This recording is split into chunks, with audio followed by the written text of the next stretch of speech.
pela fé Raabe foi salva. Ela creu.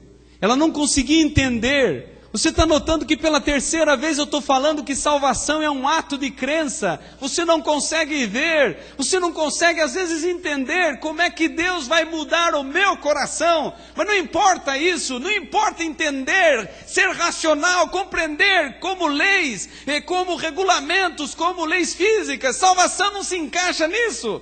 O que importa é crer. Eu creio, isso vai acontecer, Ele vai me salvar. Então um dia, olha que cena, Josué em hebraico é a mesma palavra para Jesus em grego. Parece que esse tipo e esse antítipo, eles estão se conciliando. Não foi Moisés que entrou em Jericó, não foi Moisés que colocou o povo dentro de Canaã, foi Josué, o Josué espiritual que colocará o povo em Canaã celestial. Você está notando essa relação? Então agora Josué marcha contra Jericó. Olha só. Para Jericó, Josué vem destruir, mas para Raabe, Josué vem salvar. Essa é uma pálida visão do momento da volta de Cristo. Para milhões de pessoas, Jesus vem destruí-los.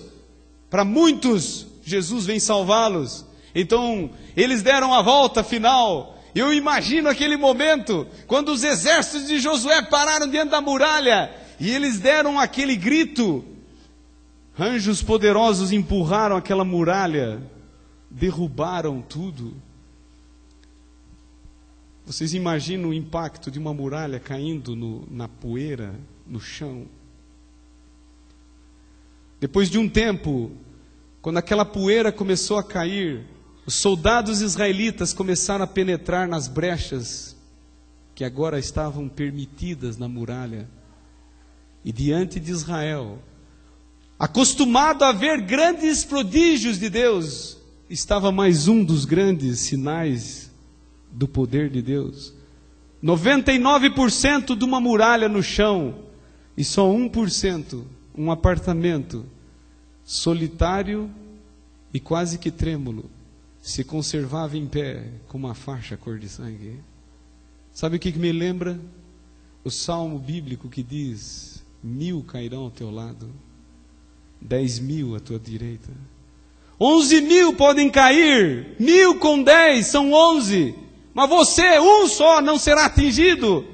Você está entendendo que Deus não está preocupado com massas, Deus não está preocupado com multidões, Deus está preocupado com pessoas. Ele desentrega o teu caminho, Ele não desentrega os seus caminhos, não diz a vocês entreguem seus caminhos, Ele desentrega a você teu caminho.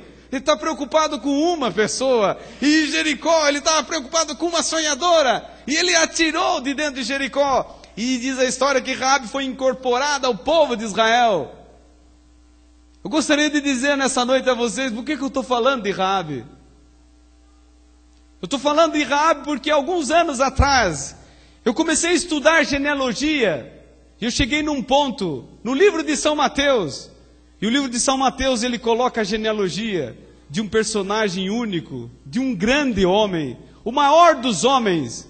E sabe, a história de Raabe começa a ser encaixada na genealogia de um grande homem. Diz a história assim que Raabe, ela saiu de Jericó e foi morar em Belém, saiu da cidade da lua e foi morar na casa do pão. A Bíblia diz que então ela se casou com Salmão. Tiveram um filho chamado Boaz ou Boz. Boaz e Rute, a Moabita, outra estrangeira, tiveram um filho chamado Obed. Obed e sua esposa tiveram filhos, e um deles foi Jessé. Jessé e sua esposa tiveram filhos, e dentre eles o mais preeminente, Davi, o rei de Israel, que até hoje a estrela que brilha na bandeira israelense é a estrela de Davi. E vieram dali Salomão. Mas estes não são os maiores personagens da história de Raabe. Um dia, uma jovem senhora, sentada num pequeno animal com seu marido, dirigia-se em direção a Belém, a casa do pão. E na noite de Natal, nascia numa estrebaria Jesus, o Salvador da raça humana, da linhagem de Raabe. Eu gostaria de dizer a vocês nessa noite que por muito tempo eu fiquei pensando por que Jesus permitiu uma mulher como Raabe na sua genealogia.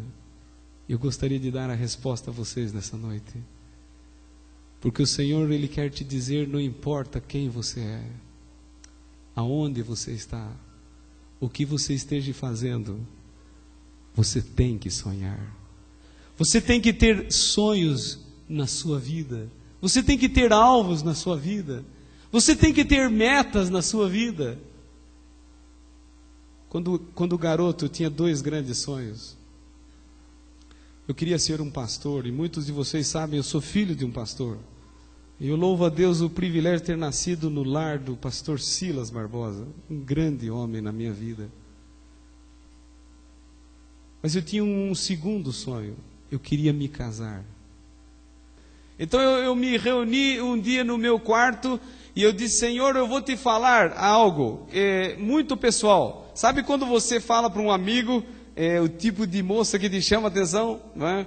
Então eu comecei a falar para o meu grande amigo, eu disse: Senhor, primeiro lugar, não é? Que ela seja espiritual, isso vai ser muito importante. Segundo lugar, que ela seja, não é, bonita, tenha o rosto bonito. Puxa, isso vai ajudar a melhorar a espécie, não é? Eu me sentia muito mal comigo mesmo. E eu continuei dando os meus adjetivos. Eu disse: Senhor, que ela seja um violão. Eu sou jovem, Senhor. Nem que no futuro ela vire um violoncelo, né? Eu também vou virar um bujãozinho liquigás, né?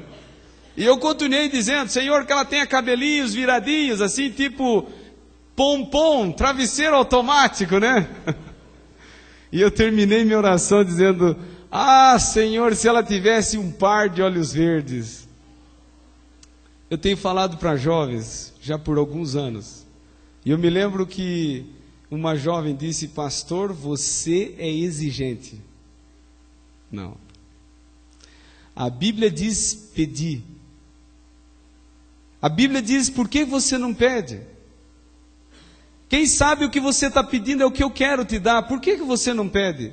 Não tem pecado em pedir. Só termine a oração dizendo: faça a tua vontade. Eu estou te pedindo isso, mas é a tua vontade que vai ser feita. Eu imagino que essa noite terão algumas orações diferentes ao céu, hein? Senhor, já que ele disse pedir, né? Eu estou te pedindo, né? Bem, então eu orei e esqueci da oração.